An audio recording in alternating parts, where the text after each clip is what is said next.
Question number 12 exercise 8.1 chapter number 1 relation and function. अब तक अपना 11 सवाल हो चुके हैं। 12 सवाल में क्या है, शो दैट एक रिलेशन है आर। रिलेशन आर किस प्रकार का है? एक ट्रायंगल है T1, एक ट्रायंगल है T2। सच दैट इस प्रकार है T1 सिमिलर है, बराबर है T2 ट्रायंगल का है। तो इक्विवेलेंस रिलेशन है, सिद्ध करो। पहला रिफ्लेक्सिव रिलेशन। रिफ्लेक्सिव, कोई ट्रायंगल खुद के सिमिलर होगी को नहीं, खुद के बराबर होगी को नहीं, रिफ्लेक्सिव है। सिमेट्रिक, T1 ट्रायंगल T2 के सिमिलर है, तो मैं न्यू लिख सकूँ T2 ट्रायंगल T1 के सिमिलर है, मतलब है T2 ट्रायंगल रिलेशन है T1, मतलब ये सिमेट्रिक। तो T2 ट्रायंगल सिमिलर है T1 के, T1 और T2 है, तो इन आपस में भी उल्टो चेंज कर दिया पा, मतलब T2 रिलेशन है T1, एक मतलब ये सिमेट्रिक है। ट्रांजिस्टिव, चलन दे T1 सिमिलर है T2 के, फिर अपन T2 सिमिलर है T3 के, तो न्यूलिक्स का T1 सिमिलर है T3, एक मतलब T1 रिलेशन है T3 का, मतलब ट्रांजिस्टिव है। और तीनों रिलेशन है तो मैं क्या बोलांगा, इक्विवेलेंस रिलेशन। ये भी सवाल खत्म होने है, सवाल में और भी चीज़ें पूछिए। You can consider 3 right angle triangle है। एक तो 3 4 5, 3 4 5, एक है 5 12 13, एक है 6 8 10।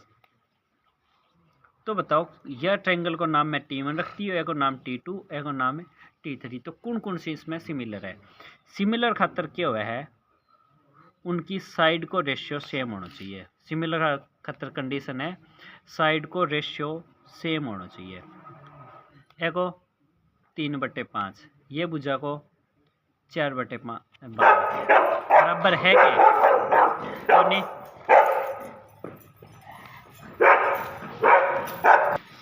कर देंगे। तो 3/5 और 4/12 बराबर को नहीं, तो ये सिमिलर को नहीं। अब यार देखा 3/6, 4/8, 5/10, 1/2, 1/2, 1/2 बराबर है, मतलब T1 और T3 तो सिमिलर। T2 और T3 5/6, 12/8 बराबर है के को नहीं, तो बस ये आंसर हो गया T1 एंड T3 सिमिलर है, ये पीछे आंसर है। तेरह सवाल ये ना खास कर इस तरीके का सवाल हो, हमेशा सवाल ना पूरा पढ़ो, सवाल में अगलो के पूछा है वह सारी चीज़ें का आंसर करो। अगर त्याग दो करो तो आधा ही नंबर है। तो आप जल्दबाजी में केस स्टडी हो या वह सवाल हो, में आ दिक्कत करते हैं।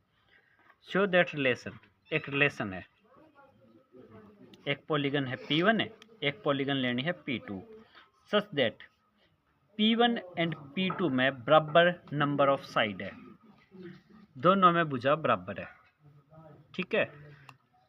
रिफ्लेक्सिव, P1 को P1 के बराबर होगी को नहीं, खुद के बराबर ही होगी, खुद में साइड, तो रिफ्लेक्सिव है।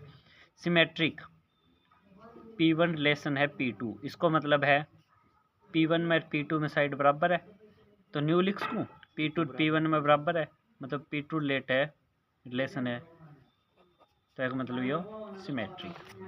ट्रांजिस्टिव, P1 रिलेशन है P2, मतलब P1 बराबर है P2 है। P2 को और P3 को रिलेशन है, मतलब है P2 बराबर है P3, तो यू लिख सकूँ P1 P3 में बराबर ही होगी साइड, तो दोनों में सेम ही है, तो एक मतलब है P1 रिलेशन रखा है P3, तो ये ट्रांजिस्टिव है। अपन सिद्ध करना equivalence, yes this is equivalence relation. फिर अगली बात, what is set of all element.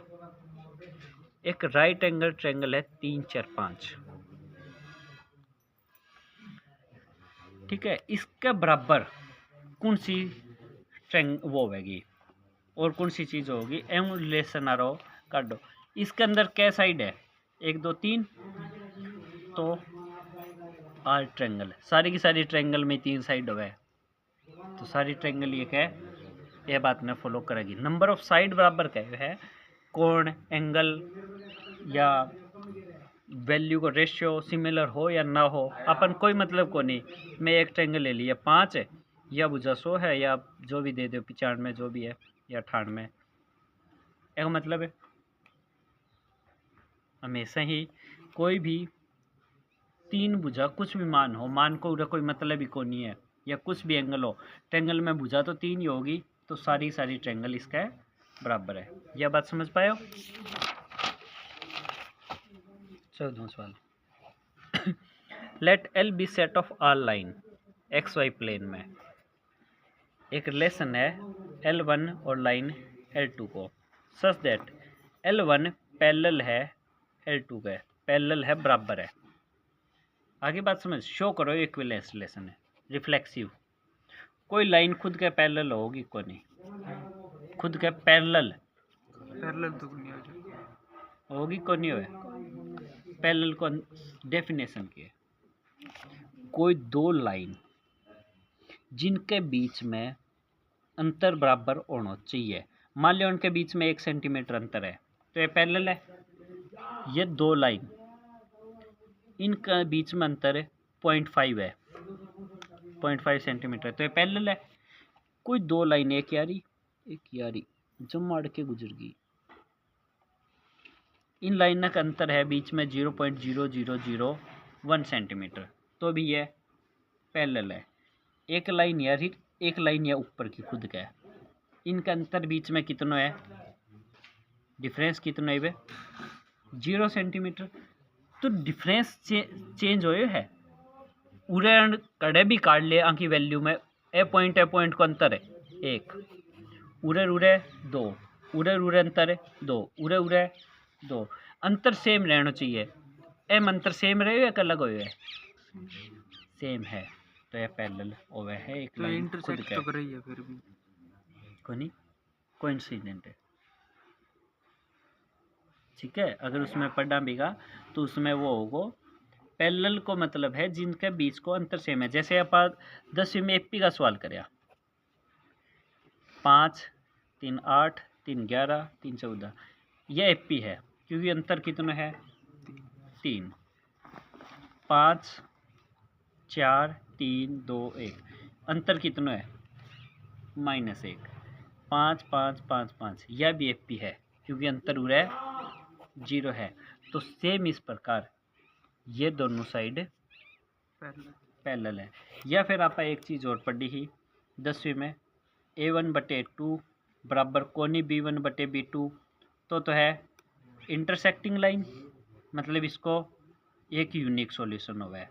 10वीं में आप पढ़ता है A1/2 बराबर है B1/B2 बराबर है C1/C2, इसको मतलब हुआ है मैनी सॉल्यूशन क्यों आया है, क्योंकि ये इंटरसेक्टिंग भी करने लग रही है और ये दोनों पैरेलल है, तो फिर no solution.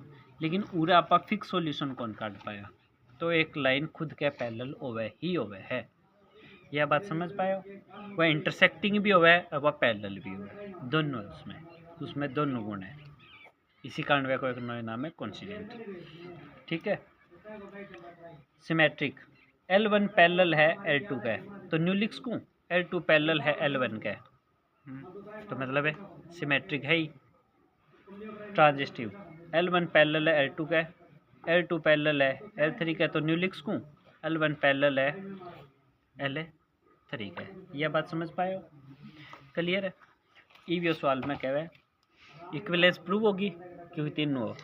Find the set of R line related to line दे रखी है y बराबर 2x + 4।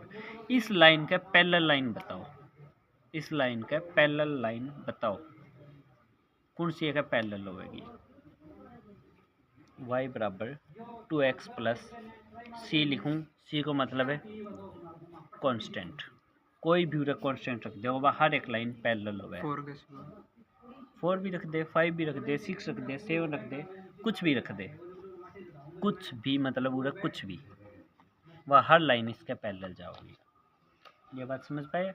क्योंकि इतने में उरे की कंडीशन बताई ही, पैरेलल कद हो है A1/A2 बराबर है B1/B2, बस बराबर ना होना चाहिए C1/, तो ये इक्वेशन है मेरी X plus B Y plus C1 X plus B Y plus C2। इसके बटे में या बराबर है कि बटे में या बस आ बराबर ना होनी चाहिए, लेकिन मैनी सॉल्यूशन के केस में वो भी चल रहा वो तो 4 भी रख सका है या 4 का अलावा भी, तो अपना यू आंसर हो जाएगा। सवाल समझ आए?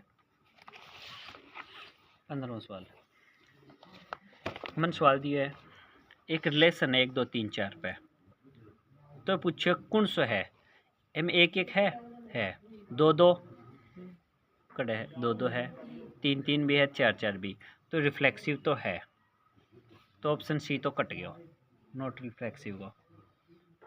सिमेट्रिक 1 2 को उल्टो 2 1 है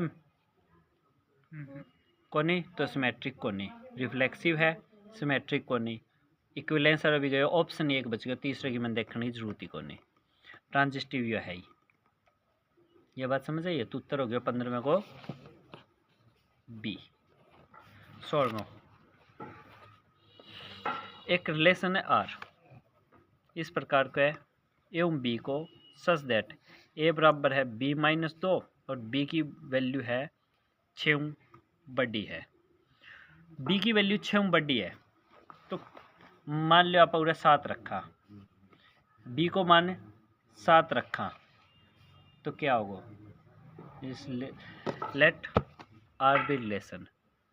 ठीक है, अगर मैं उरे ए की वैल्यू क्या है B minus 2, B is greater than 6, 6 बड़ी 7 रख ली, 7 माइनस 2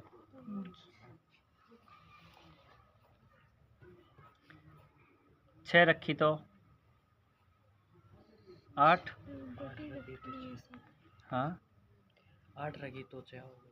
8 रखी तो 6 आ गया, बी को मान है ना 8, 7 और 9, एक सेकंड 6 और 8 है भी, सेट एन है 6 और 8 ही होगा फिर ऑप्शन है, क्योंकि ऑप्शन में ये दे रखे, हाँ मैंने पूछे कौन सा इसमें ऑप्शन हो सका है, 6 और 8, 2 4 को कौन बन सका 3 8, 6 8 इस रिलेशन में आओगे, तो आंसर हो गया अपना सी। ये होगी अपनी एक्सरसाइज बोलना बोलना चाहिए।